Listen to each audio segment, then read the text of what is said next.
मी अनेक वेळेला पत्र लिहिले शराबच्या नवीन नीतीबद्दल. माझा लिहिण्याचा उद्देश एकच होता.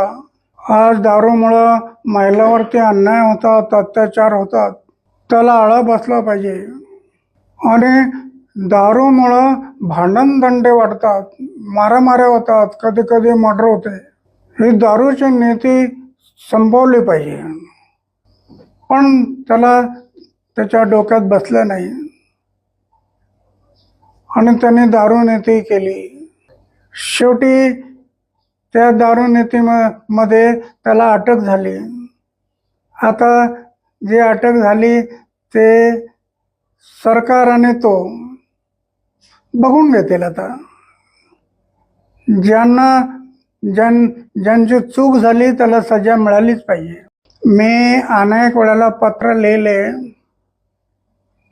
शराबच्या नवीन नीतीबद्दल. माझा लिहिण्याचा उद्देश एकच होता. आज दारूमुळं महिलांवरती अन्याय होतात, अत्याचार होतात, त्याला आळा बसला पाहिजे. आणि दारूमुळं भांडणदंडे वाढतात, मारामाऱ्या होतात, कधी कधी मर्डर होते. ही दारूची नीती संपवली पाहिजे. पण त्याच्या डोक्यात बसलं नाही आणि त्याने दारू नीती केली. शेवटी त्या दारू नीतीमध्ये त्याला अटक झाली. आता जी अटक झाली ते सरकार आणि तो बघून घेतील. आता ज्यांची चूक झाली त्याला सजा मिळालीच पाहिजे.